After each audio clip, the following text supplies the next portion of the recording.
Muy buenas noches, queridos amigos. Un domingo más en este tu programa Visión País. Y el día de hoy estoy con una invitada muy especial, una amiga y compañera mía. Estamos con Carla García, que le doy la bienvenida. ¿Cómo estás, Carla? Muchísimas gracias. Estoy bien, estimado Andrés, contenta de estar aquí en Visión País, un programa que sigo y que además me parece que tiene una propuesta distinta y positiva con respecto al futuro del país. Así que no, definitivamente, Visión País está gestada, te comento un poco, para ser propositivo y constructivo.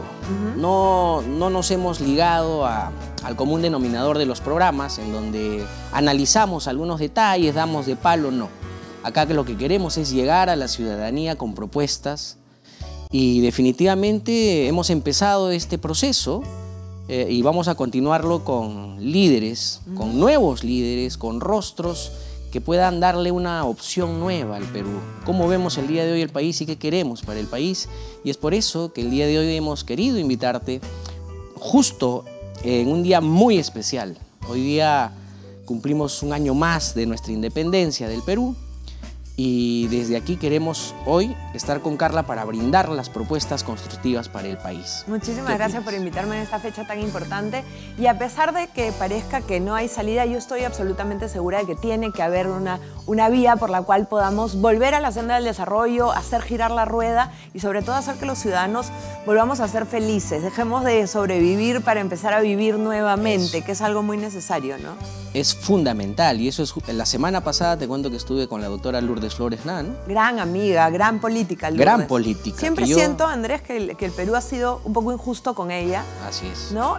Que la han agarrado de piñata muchas veces y a mí me parece una mujer que, o sea, en nuestro partido las hay también muy importantes, hay mujeres emblemáticas, pero Lourdes me parece que siempre ha hecho una política positiva, que además es una persona íntegra y que ella tiene que ser senadora de la República. Esperemos, se lo he propuesto, ella dice que no, pero esperemos que sí. Que y se es más, anime. Defensora acérrima de la democracia. Absolutamente, y además yo tengo fe en que ese Senado va a tener unas figuras muy reconocidas de la época en que la política era una carrera y no era más bien una especie de cosa improvisada que uno hace para ganar 4 centavos. No, definitivamente... ¿No? Entonces, tiene que revolucionar la política, tenemos que aprender de los que conocen de política, pero de la política no solamente en defensa de la democracia, sino con valores, con integridad. Y yo creo que tenemos todavía el día de hoy a grandes políticos que nos van a dejar grandes enseñanzas, no tengo la menor duda. Por supuesto, y que además,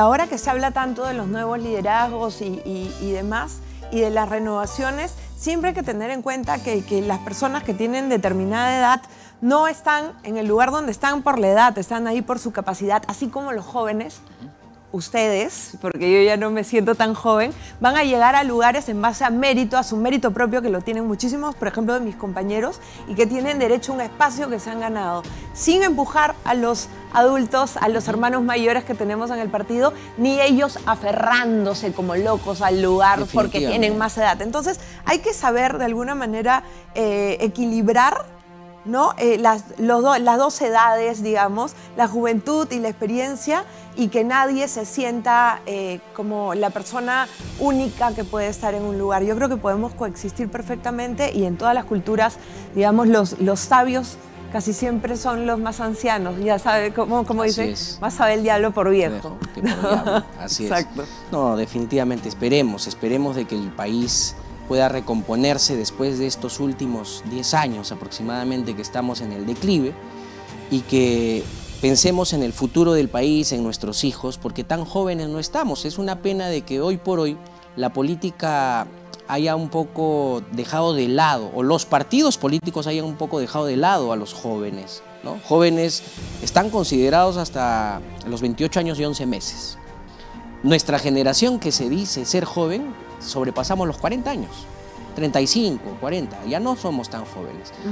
Y cuando yo conversaba... Algunos para 50. Conversamos entre amigos, compañeros, ¿no? Y quienes están involucrados en la vida política, yo les decía, oigan, tenemos más de 40, 45 años en algunos casos y la gente nos sigue viendo como jóvenes.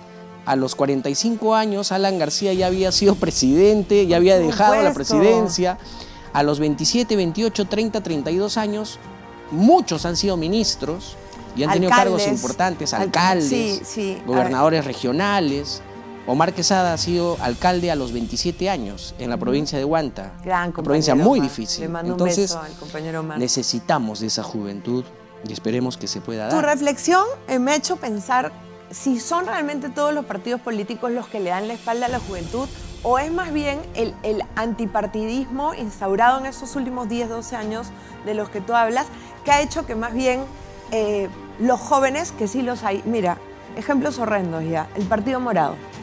Un partido horroroso que debería haber perdido su inscripción porque cuando tú entras al Congreso a la mala, que no sabemos cómo entraron esos señores al Congreso, pero de todas maneras entraron, todos se salieron del partido. Así es. Y entonces es una carcasa, escúchame, es una carcasa y otros como el pirata se suben a la carcasa, se suben al barco que han dejado tirado y están inscritos. Entonces yo en términos de reformas diría que los partidos que pierden a todos sus miembros deberían perder la inscripción, lógicamente. Y deberían de dejar de percibir económicamente lo que el Estado les da. Imagínate. El Partido Morado tiene 3 representantes en el Congreso y recibe aproximadamente 1 millón de soles al año. Y ninguno ahora es del Partido Morado. Es militante Morado. de ese partido. Perfecto. Qué locura. Entonces, por ejemplo, volviendo al horroroso ejemplo del Partido Morado, es un partido formado por jóvenes neófitos que están ahí volando, que nunca han hecho vida partidaria, y entonces es un partido de jóvenes, porque es lo que hay. Partido con vino, te deshaces del partido y luego ya te llaman los justos, lo que sea, no les importa. En el caso del Partido Aprista, nosotros hemos sido apaleados por Martín Vizcarra y sus reformas, el antipartidismo, la persecución política. Empezando de Ollanta, claro, en los últimos 10 años. Claro, por 15, supuesto. La persecución. Entonces, un poco que no ha habido espacio ni siquiera para el partido. Entonces, los líderes que estaban en la época de Alan García o el propio Alan cuando estaba vivo, eran los líderes del partido y entonces han habido como saltos etarios. Y no es primera vez, Andrés, porque yo tengo 49 años, creo que soy la única persona de mi generación que milita en el Partido Aprista. Imagínate. Todos los hijos de los compañeros de la edad de mi papá no están en el partido. No, y no están en el partido porque el partido fue perseguido, fue apaleado, como te digo.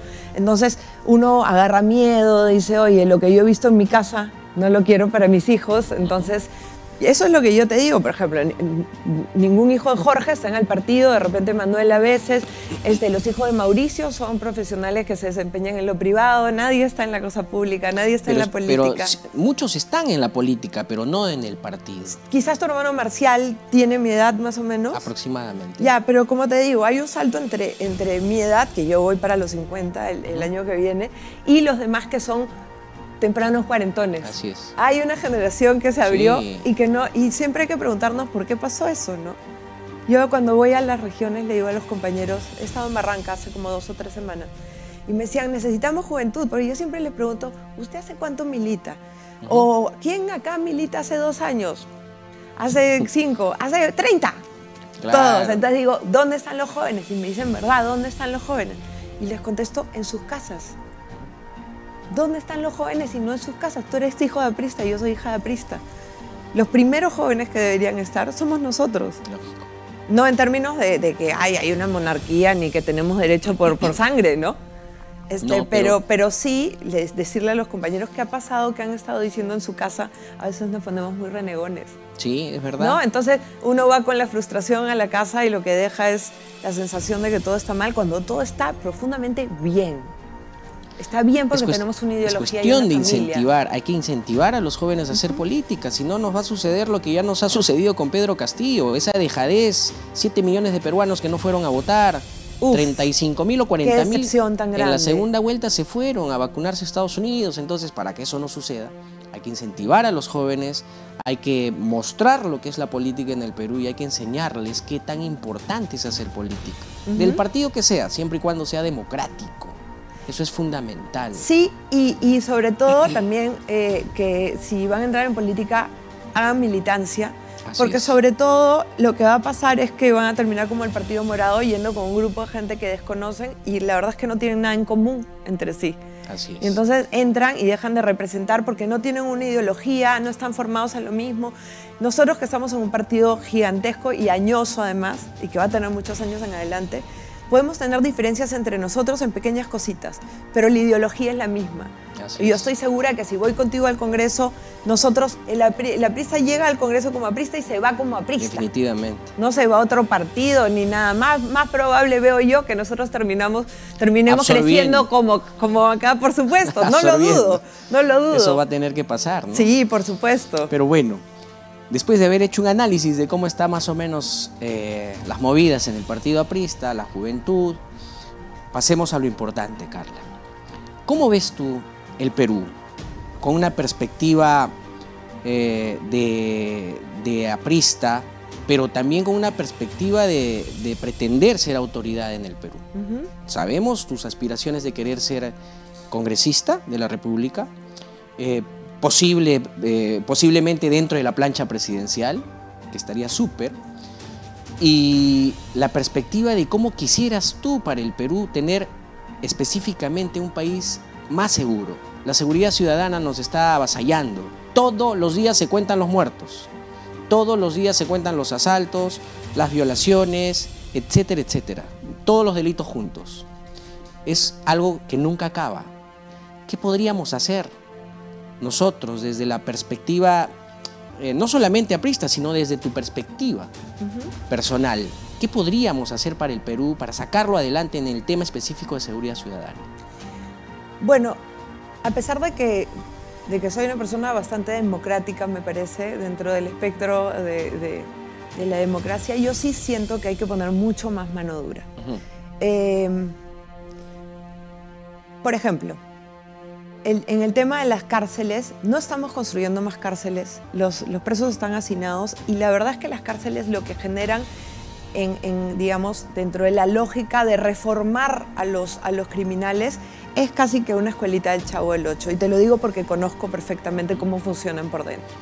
Y bueno, a raíz del trabajo de Beto Ortiz en las cárceles, conozco más o menos cuál es la agenda de un preso en el penal, qué sé yo, de Piedras Gordas. Y más o menos que terminas el colegio, cantas el catecismo, tienes clases de psicología, luego baile, y así. Se entiende que es una situación muy difícil, que están hacinados y tal, pero estas personas están entrando a la cárcel para, no para reformarse, sino para hacer algunas cositas, y siento que se les está dando como demasiadas gollerías que el ciudadano común no tiene. Si, por ejemplo, tú me dijeras una persona vulnerable que no tiene acceso a nada, también puede terminar el colegio y llevar clases de baile, de canto y de catecismo, te diría, bueno, que los presos lo hagan. Yo sí soy en eso un poco, afecta a casi el buquelismo, digamos. O sea, sí creo mucho más en los derechos humanos de las víctimas que de los victimarios. Creo que la cárcel tiene que ser una circunstancia a la cual el reo no quiera volver nunca en su vida, porque no es bonito. Así ¿no? es. En otros temas, hoy día, en estos días hemos visto que, qué sé yo, un policía se encuentra con una circunstancia, lo quieren asaltar, abalea y mata a un asaltante y el policía es el que paga pato. ¿Por qué? Porque, primero que nada, nadie defiende a nuestra policía. Están totalmente expuestos a que vengan ONGs, igual nuestras Fuerzas Armadas, ¿no? A chancarles la vida, a destruirlos para siempre, porque de alguna extraña manera, del otro lado, nosotros no estamos haciendo nuestro trabajo de defensa de la policía. En el caso de ese policía, me pareció muy bien que el ministro del Interior vaya y lo defienda. Así es, que dé la cara. Eso es lo que tiene que hacer un ministro, porque ese policía está cumpliendo con su labor. Y la verdad es que mientras menos delincuentes hayan en las calles, yo aplaudo a la policía y la abrazo. Ahora, ¿qué pasa? Ese mismo hombre unos días antes había sido parado por policías y la fiscalía lo había soltado. Entonces, el aparato fiscal, el aparato de justicia en el Perú, y es muy rápido para que lleguemos a ese tema, pero está podrido. Entonces nadie tiene ninguna garantía de que alguien lo está cuidando. ¿Cómo es posible que uno vaya, lleve un asaltante, lleve un violador a la comisaría y se pierde el papel, o venga uno y diga, no, sabes que la intervención fue rara, entonces hay que soltarlo? Para un ciudadano común, mañana tú me enjuicias a mí, ¿de dónde saco yo un abogado? Ellos tienen abogados inmediatamente. Un tipo que te está robando un celular tiene un abogado pagado inmediatamente. Entonces, ¿cómo es posible que el crimen esté tan organizado y la ciudadanía, y además el aparato estatal que debería defender al ciudadano, tan desorganizado? Entonces, yo voy por mano dura, voy por una reforma completa del sistema de justicia, completa, ¿no? Y además pequeñas cosas que tenemos que solucionar, como que por ejemplo en las comisarías y en las distintas instancias de la policía no hay ni siquiera internet ni computadoras. O sea, prácticamente tú vas a hacer tu denuncia y se anota en una servilleta. Así es. Entonces cuando tú te vas desaparece. Ya, hagamos que no pueda desaparecer. ¿Cómo se hace eso? Transformando y modernizando el Estado a través de nuevas tecnologías y haciendo que todos los aparatos estén interconectados y que no pueda ser tan fácil la corrupción. Que esa es otra de las pandemias que todavía no se van. Totalmente. Y en la policía es muy grande, lamentablemente, ese tema. Pero sí, hay que poner mano dura. Muchas veces la gente quiere comparar y decir, Perú necesita un Bukele. Bueno, esa es otra historia, totalmente diferente, pero sí necesitamos mano dura. Necesitamos mano dura. ¿No? ¿Y cómo podemos tener mano dura si la policía agarra y viene el fiscal y lo suelta, o viene un juez aterrado y lo suelta, o un juez comprado? Entonces estamos burlándonos de nuestra propia policía. Y que la policía tampoco tenga la opción hasta de defenderse, porque si no se van presos. Mira, te paso un dato. 800 militares están entre encarcelados, entre perseguidos y escondidos, que vienen arrastrando juicios desde hace 25, 30 años por el tema del terrorismo. ¿Cómo es posible que le demos la espalda a las Fuerzas Armadas que han combatido contra el terrorismo y hoy por hoy están encarcelados hasta con exceso de carcelería?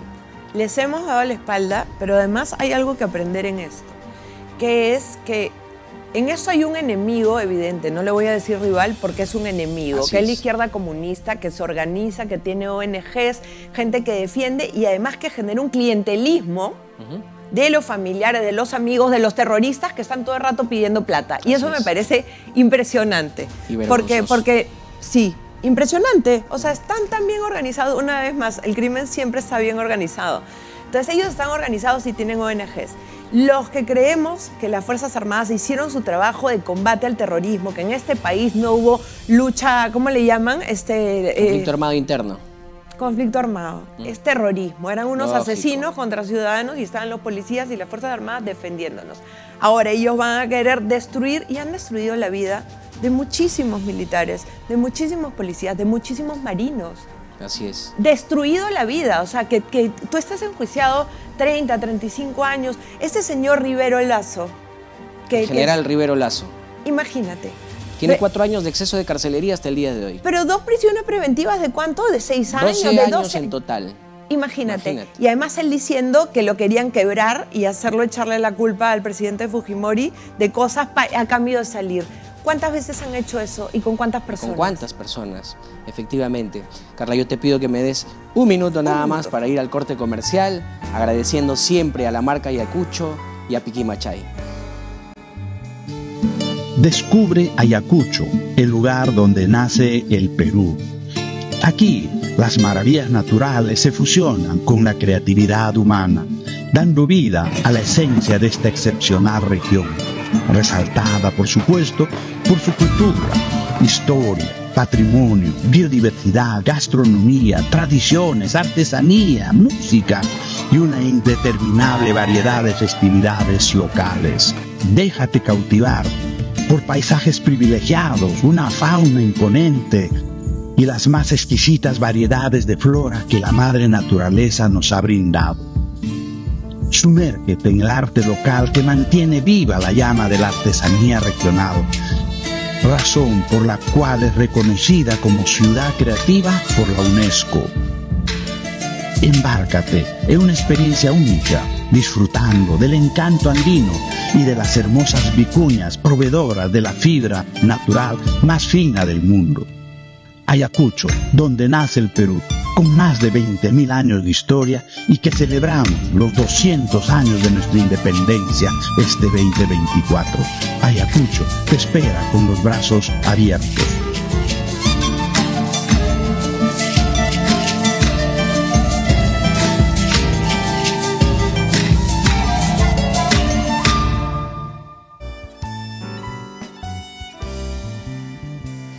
Nuevamente, queridos amigos, en el programa y seguimos con Carla García hablando de la visión país.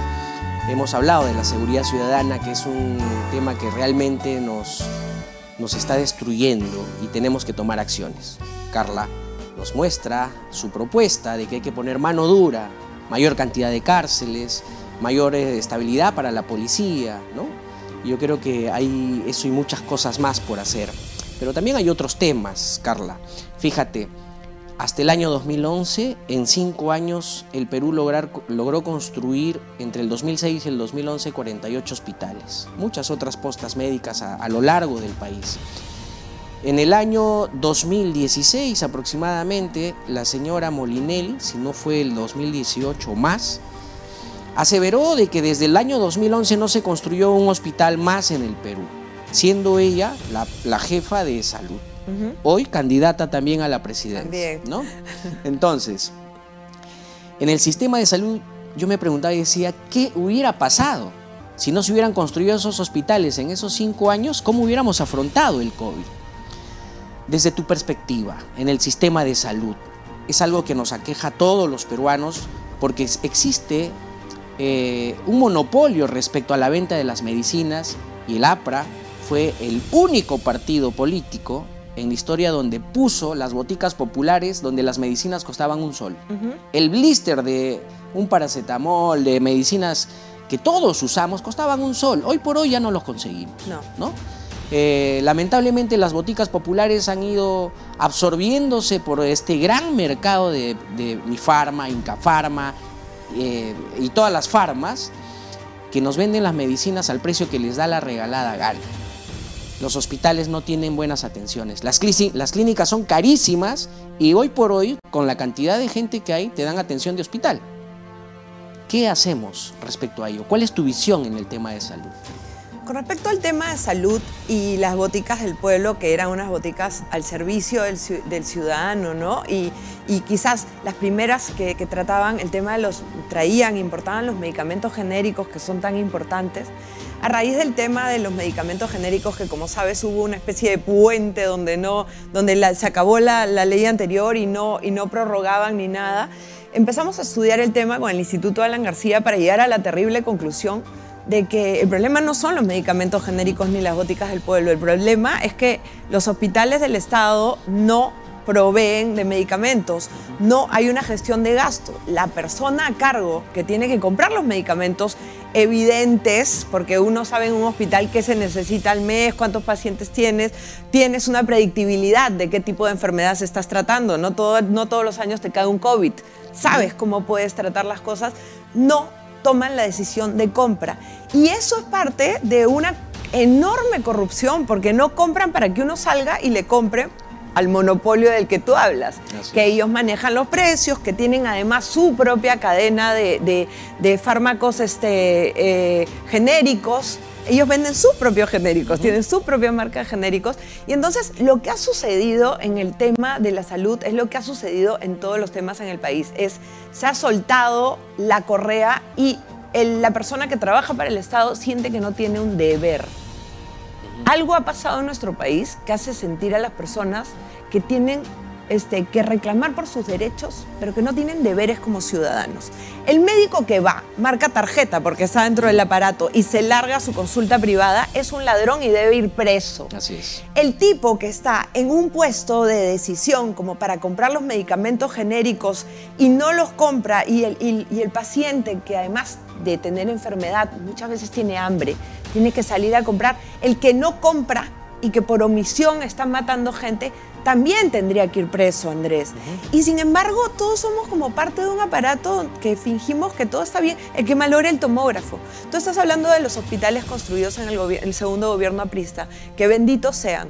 Pero dentro de esos hospitales hay máquinas que no funcionan porque sencillamente nadie les dio mantenimiento. Así es. Y no les dan mantenimiento porque sus amigos al frente tienen un laboratorio con la máquina, ¿no? Donde el paciente que tendría que tratarse en un hospital estatal tiene que ir y pagar de su plata la tomografía y todo, porque hasta uno diría las malogran a propósito. Pero hay algo más terrible que eso. Hay aparatos, tomógrafos y otras máquinas que pueden sacarte análisis más exhaustivos que no se usan, están nuevos y la justificación es no hay el profesional indicado y por eso es que no se usan. Te cuento, Yo tengo el seguro integral de salud y lo uso. Yo no voy a clínica, yo voy a hospitales. Y cuando tú vas a una posta, por ejemplo, en el feriado que ha habido, mi hija ha ido a atenderse a la posta de salud porque tenía una fiebre y una gripe muy fuerte. El problema es que cuando ella tiene asma, entonces un médico tiene que dar la receta para comprar la medicina indicada. Como era feriado, no había médico. Entonces, Increíble. a la enfermedad hay que decirle, no, hoy día no te puedes enfermar porque es feriado. Entonces, eso ocurre. Yo lo veo de muy cerca porque hago uso de las atenciones del Seguro Integral de Salud y es lamentable. Entonces, respecto a ello, ¿qué medidas deberíamos de tomar o qué medidas tomarías tú como Carla García si tuvieras la oportunidad de cambiar las leyes en el país? Lo primero que haría es definitivamente usar a favor la tecnología y, evidentemente, si se malogra un tomógrafo, eso tiene que entrar directamente al sistema de mantenimiento a través de las redes que están interconectadas de todos los servicios de salud. Por ejemplo, si tú vas al CIS y mañana se te ocurre ir a una posta X, ni siquiera está tu registro médico. Así es. No está dentro de una computadora, en un papel, en una servilleta. Papelito. Todo se escribe en una servilleta. Entonces, y literal es una servilleta. Y eso nos impide, o sea, lo que estamos haciendo es una medicina de reparación de la gente. Cuando ya están rotos, los pegamos con scotch. Cuando nosotros deberíamos como Estado hacer medicina preventiva. Por cada sol que uno invierte en medicina preventiva, te estás ahorrando 8 soles en curar a una persona. Así es. Entonces, si tú tuvieras, por ejemplo, un banco de datos interconectado y entonces sé que Andrés Capelletti tiene una hija que tiene asma, por ejemplo, o que tiene alergias, ya tú puedes ir tratando esas cosas a través del celular que todos tenemos permanentemente. Así y decir, oye, ya viene la primavera, seguramente tu alergia y tu asma va a encrudecer por el tema del polen, acércate y hazte tus exámenes, vamos a medir tal cosa. Ah, cumpliste 40 años, a partir de este año ya te estamos esperando en el MINSA para tu mamografía. Y con eso vas a ahorrarte una cantidad de cáncer al seno impresionante. Y de pacientes que llegan a última hora a tratarse. Entonces, tenemos que empezar a pensar de manera prospectiva y entender el problema desde antes y no tratar de arreglarlo luego. Pero también tenemos que pasar por una especie de drenaje moral, ¿no? Donde los profesionales que están ahí, yo me imagino que una persona que estudia 11 años medicina, porque son 7 años para hacer cirugía general y 4 años de especialización, si estudias todos esos años, si tus papás te ayudan, si tú tienes una chamba paralela para sacar la carrera de medicina, alguna voluntad especial y alguna calidad de ser humano especial tendrás. ¿En qué momento se pierde eso? ¿En qué momento empiezan a dejar de importarte los pacientes, la gente? El tema de la salud es un tema muy delicado porque nadie va feliz a un hospital. Todos vamos en determinado estado de ansiedad, preocupados, misios y muy enfermos muchas veces. ¿Cómo es posible que no haya ningún tipo de empatía, de compasión de parte de las autoridades? El propio ministro de Salud de ahora, que es lamentablemente del partido de César Acuña, me parece que no tiene idea de lo que está haciendo. Y entonces las compras de medicamentos no se dan. Todas las semanas tenemos en los programas de los domingos denuncias que si un paciente tiene que ir a 15 tomógrafos distintos y se muere en el camino porque un ACV tiene 1 hora más o menos de manejo antes de que termines de morir, ¿no? Entonces, ¿y qué está haciendo el señor? Nada, defendiendo a Dina Boluarte. Tenemos que empezar a hacer una política que piense en el futuro, interconectar todo el sistema de salud, todo. Privados y públicos. Privados y públicos. Por supuesto. Es salud, MINSA y privados, todos. Y que tu historia esté en todos lados, porque si mañana llega achacado, sí. Perdón, ¿tú estarías de acuerdo en desaparecer salud y MINSA y que sean un solo sistema de salud? No sé si estamos en condiciones de hacerlo realmente, pero sí, o sea, tendría que haber un estándar, porque, por ejemplo, tengo la sensación de que salud funciona bastante mejor que MINSA, no siendo un sistema... No estás de acuerdo, a ver. Yo no. No, o sea, ¿te parece que el MINSA funciona mejor? Funciona mucho mejor. O sea, ¿qué es lo que le falta al MINSA? Es infraestructura. Pero la atención, tú te vas a salud, existen demasiados asegurados para tan poca infraestructura. Ese es el problema de salud. En salud, las atenciones o las citas médicas parece broma, pero muchas veces se ha visto que otorgan la cita ya cuando has fallecido. Terrible. y te llaman a tu casa y dicen, el señor tal necesita, tiene la cita para tal fecha. El señor ya murió. Qué terrible, qué terrible. Eso sucede, y sucede todos los días. Pero es una cuestión de voluntad siempre, en todo, Andrés. Porque ay, que la APRA, ¿qué tal? Oye, INCOR, INEN, la cantidad de cosas Nadie que se puede hacen debatir con eso. voluntad, con poder de decisión, sin miedo. No en modo sobrevivir, no en stand-by como estamos en este momento. O sea, no hay voluntad para construir un hospital, no hay voluntad para construir un colegio, no hay voluntad para que la policía se fortalezca, no hay voluntad. Mira, Carla, yo quiero tocar ese tema con pinzas.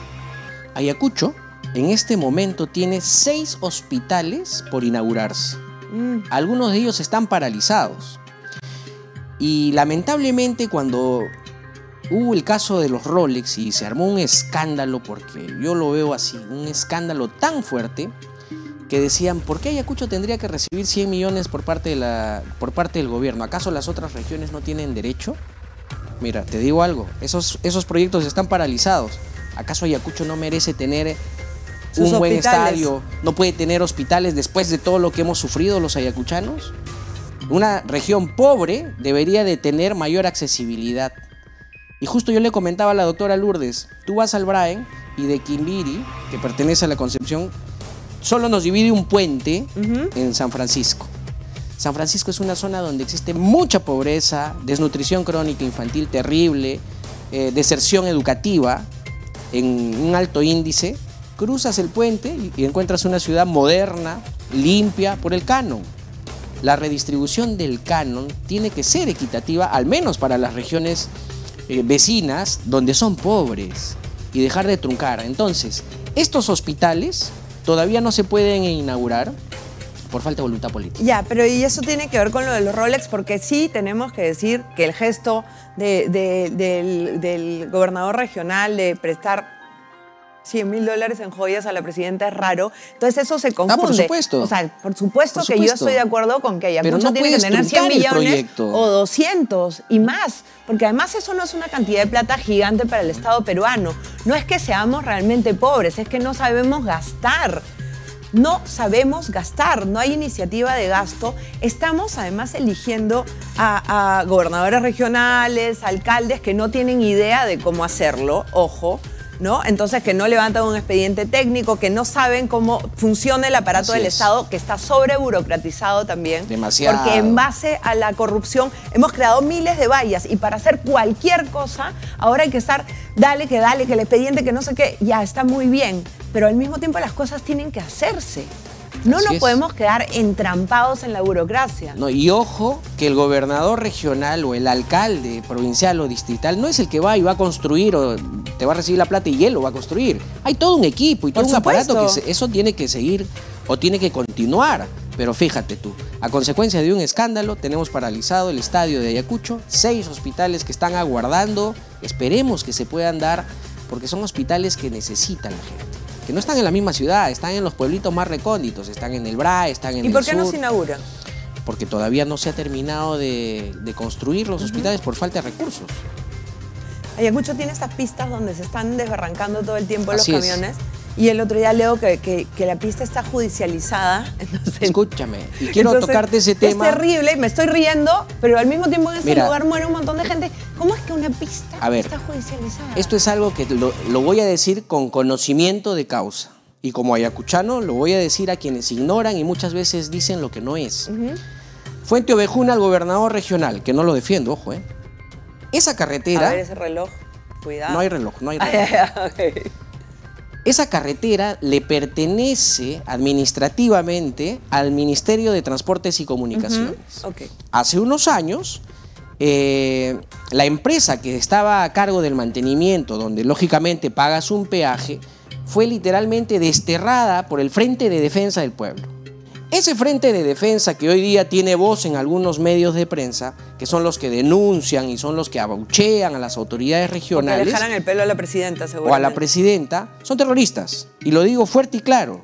La camarada Cusi fue la presidenta anterior a este muchacho que está dirigiendo nuevamente este Frente de Defensa que viene levantando a la población de Ayacucho por tonterías. Hace poco levantaron a la provincia de Vilcashuamán contra la no minería en una provincia donde no hay minería ni legal ni ilegal. O sea, no existe. Claro. Pero algo tienen que hacer para hacerse sentir. Ellos han votado a esta empresa y han hecho que la empresa se vaya del mantenimiento. Desde que se han ido, O sea, lógicamente... como ellos rescinden el contrato porque les da la gana. Les da o sea, la empresa gana, tiene que huir. protestan, hacen bulla, incendian, tiran piedras, ¿no? Toman carreteras y nadie le dice nada. Entonces, han pasado tantos años que la carretera está destruida. Ajá. Y el Ministerio de Transporte está en un arbitraje con esta empresa. El ministerio, no el gobierno regional. Pero sin embargo, le dicen, señor gobernador, es su responsabilidad construir la carretera. Ah, muy bien. ¿Yo bajo qué responsabilidad tendría que construir algo que no me compete? O sea, dime a mí lo que sí puedo hacer en mi casa. Ahora, no pero fuera y de el mi arbitraje casa. del Ministerio de Transportes, que es obviamente gobierno central, si la empresa ha tenido que salir de ahí porque los iban a linchar, ¿qué tienen que esperar? Tienen que ir y arreglarlo. Mira, una propuesta interesante que hizo en la segunda vuelta el ministro Carranza cuando se adhirió al equipo de trabajo de Keiko Fujimori. Todas las obras regionales que se encuentren en arbitraje con el gobierno regional, pásenlas al gobierno nacional y nosotros las terminamos de construir hasta que se solucione su arbitraje. Ajá. Y verán ustedes. Lo mismo podría ser acá. Transfieran los recursos al gobierno provincial o regional para que sean ellos los que se encarguen por adjudicación directa a construir la carretera y déjennos el problema a nosotros hasta poder aclararlo. Es simple. El problema es de que no hay decisión ni voluntad. Política y voluntad. O sea, nadie mira, entonces un día, ay, mira, se murieron 24. Qué pena. Al día siguiente otra noticia escabrosa, ¿no? Entonces, murieron realmente... 26 ahorita, 17 cuando murió el excontralor. Y en autos particulares también se matan, ya, sino que entonces esa noticia queda ya claro no que no es una coincidencia, ¿no? Que la carretera es una carretera de la muerte, que está ahí para que la gente... Hoy por hoy. Y entonces, ¿qué está haciendo el Estado peruano? Cruzado de brazos hoy. Ahora, a quien sí tenemos que reclamar, no solamente los ayacuchanos, sino todos los peruanos, es a exigir a este gobierno que se ponga las pilas con las carreteras, no solamente la de Ayacucho, muchas carreteras. Ayacucho-San Francisco, en el Braen, la carretera es una desgracia. Huancayo-Ayacucho, una desgracia. Y la propia carretera central, el tráfico es terrible, descomunal. Sí, y no son solo las carreteras, o sea, ellos se tienen que poner las pilas con todo, pero parecen cómodos y protegidos, ¿no? O sea, parece que hay una coalición ahí que se sirve del poder para estar nomás y entonces llegar al 2026. Entonces, lamentablemente, y ese ministro que estamos hablando, Pérez Reyes, es el de Transportes, no está haciendo absolutamente nada. Nada, no sabe ni cómo solucionar un problema de una carretera tan corta como es la de Vía Libertadores Guari. Increíble. Que además no tiene tantísimos años, no debería estar mal. Esa carretera hasta hace sí, claro. 3 o 4 años está perfecta. Yo viajo siempre en carro a Ayacucho, pero lamentablemente en estos 2 últimos años la carretera está hecha una desgracia total. Pero es lo que tú dices, ¿no? O sea, todo tiene como una extraña relación con el conflicto social azuzado por el terrorismo y por la izquierda comunista. Y hay que decirlo, terrorismo, ese frente de defensa del pueblo que tiene Ayacucho, no defienden a nadie porque por último nadie los eligió. Claro. Ellos se autodenominan elegidos por el pueblo y creen tener más poder que el propio gobernador o el propio alcalde de la provincia. Y toman de rehén un pueblo, toman de rehén una carretera, toman de rehén una región. Y si pueden te incendian. Por y supuesto. Se roban lo que hay adentro. Pero, y entonces van arrimando. ¿Cómo es posible que la presidenta de la República no haya vuelto a Ayacucho después de que la jalonearon, que la mechonearon? No puede ir a Puno. No es bienvenida en no sé dónde. Perdón, la presidenta de la República... No puede ir a algunos lugares del país. No puede ir a ningún lado. Entonces hay un país que es una zona franca donde la gente hace lo que le da la real y regalada gana y otra zona del país donde gobierna Dina Boluarte. Una maravilla. No, una maravilla. Pero bueno, respecto a la pobreza, Carla, el APRA ha sido el partido que de manera... cogiéndose de uñas y dientes, ha hecho muchísimo. Ha reducido en 20 puntos la pobreza, ha creado a nivel nacional muchas instancias para poder avasallar el analfabetismo, la desnutrición crónica, etcétera, pero también la educación. Se han creado colegios de altísima calidad que no se han vuelto a crear hasta el día de hoy. Es más, ni siquiera se construyen ni se refaccionan los que ya existen. Y a uno le van a echar la culpa, ¿no? Mira, supuesto, este colegio emblemático está mal. Amigo, nos fuimos después de 15 años. hace 13 años, claro. ¿No? Nadie movió un dedo y ahora, claro. Entonces, el APRA es un partido que siempre va a defender la justicia social.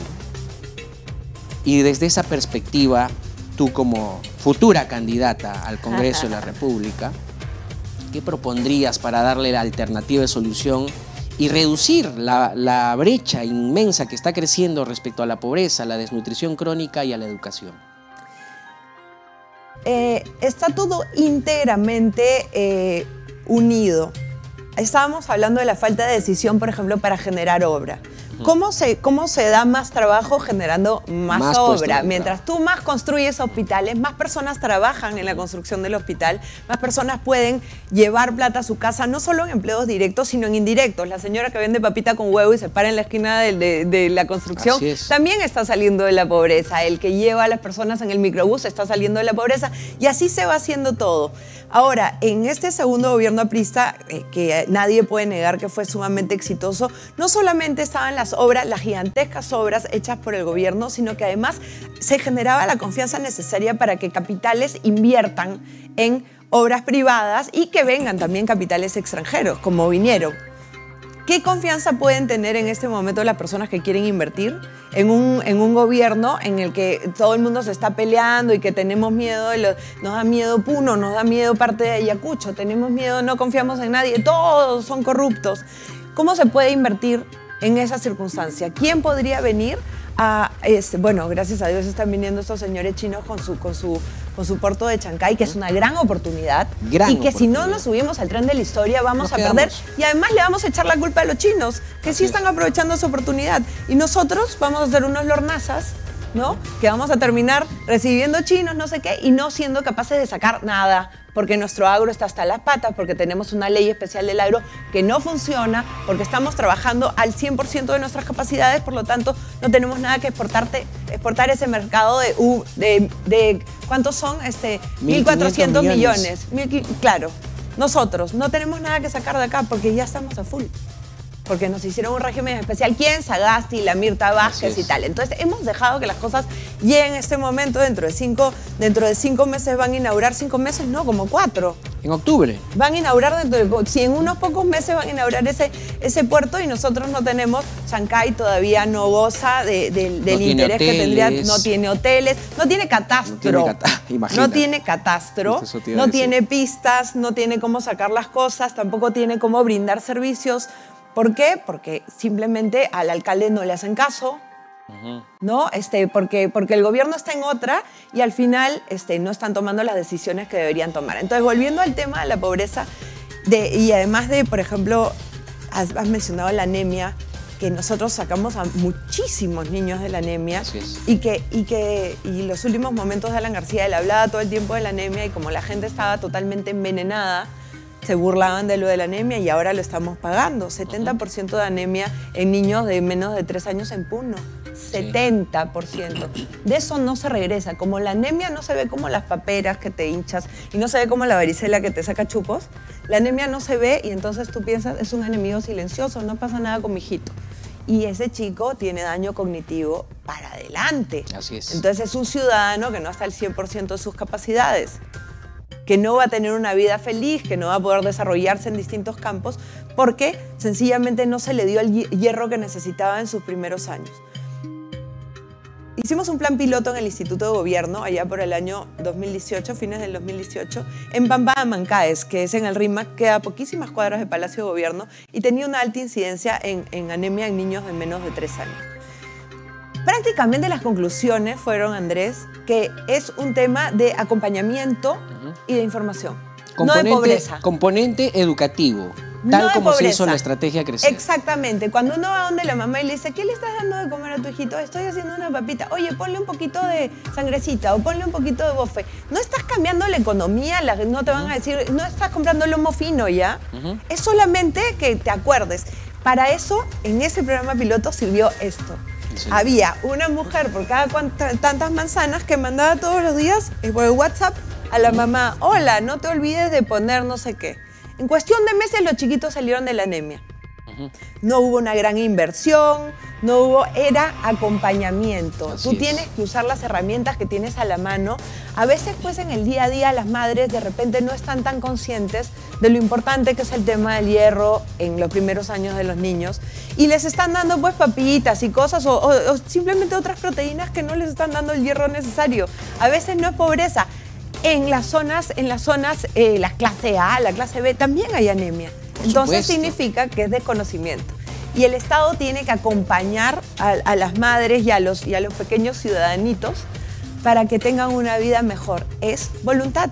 Y es ver el problema, no negarse a verlo, ¿no? O sea, no darle la espalda. En ese momento el MIDIS debería estar en eso, el Ministerio de la Mujer y Poblaciones Vulnerables debería estar en eso, el Ministro de Salud debería estar en eso. ¿Y en qué están? En la defensa de la señora Dina Boluarte. Es que todos se han metido a ello porque saben que es lo único que les queda para poder sostenerse. Este gobierno no tiene ya un sostén, lamentablemente. ¿Y cabe alguna esperanza de que vayan a hacer algo hasta el fin? Porque faltan 2 años, 2 años, ¿no? Y esperemos que sí, por el bien de la democracia del país. Exacto, porque la gente pierde la esperanza, Así es. Los políticos pierden la credibilidad, se siente que el político no representa, y ya vemos cómo está el Congreso de la República, ¿no? Digamos, el Congreso, como se dice, nunca es muy popular porque son 130 voluntades cada una. Pero creo que nunca habían llegado a tanto, ¿eh? Mira que yo los defendía hasta hace cosa como de 7, 8 meses. Ya me parece indefendible. No. Porque claro, hay que separar la institución de los personajes que pululan dentro de la institución, pero lamentablemente acá funcionan a nivel institucional. Se ha institucionalizado la dejadez, así es. La falta Están de esperanzados empatía. Solamente, hay que hacer tiempo, ¿no? Están en modo neutral de hacer tiempo. Sí, y dame mi bono y regálame mi canasta y vamos a construirnos un club y por qué no tenemos una posta y por qué no me regalan tal cosa y tal otra, quiero tal comisión, todo tipo de... La verdad es que siendo, una vez más, tan fácil representar hoy en día, ¿cómo es posible? Y esto es algo también que le pedimos mucho a los congresistas, ¿no? Habla con el ciudadano te llevó, habla con el ciudadano, pregúntale a la persona qué es lo que necesita. Esa persona te llevó al lugar que debería ser un honor para ti y no un chanchito de ahorros y no un banquito, ¿no? Y al mismo tiempo, el otro día reflexionaba y le pedimos mucho eso a los congresistas, ojalá lo hicieran, ojalá nosotros cuando estemos ahí lo hagamos, ¿no?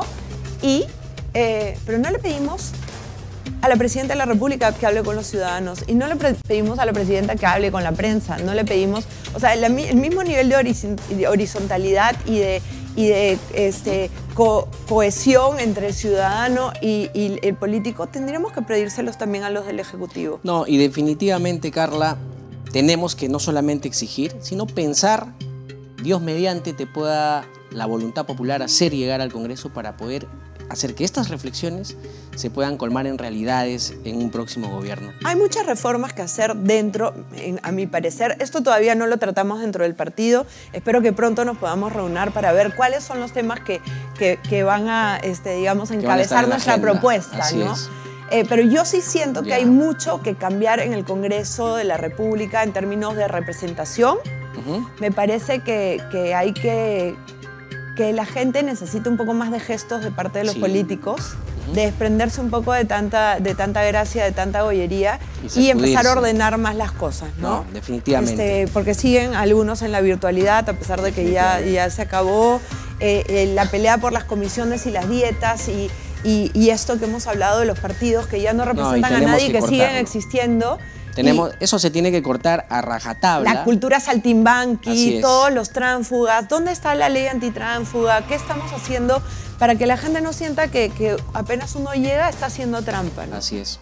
Carlita, yo te quiero agradecer muchísimo que hayas estado esta noche con nosotros. Lamentablemente se ha pasado una hora rápidamente y yo quiero agradecerle también al público por seguir este pequeño espacio propositivo y constructivo.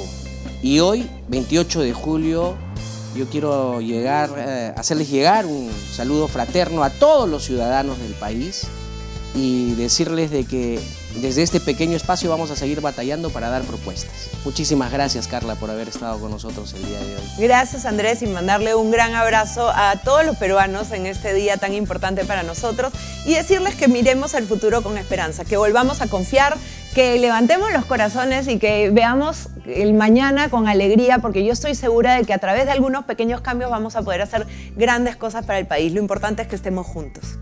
Muchas gracias, Carla, y muchas gracias a todos ustedes, queridos amigos. Tengan un buen fin de semana y siempre con esperanza que el Perú va a ser mejor. No lo ¡Viva el Perú! ¡Viva el Perú! Muchísimas gracias.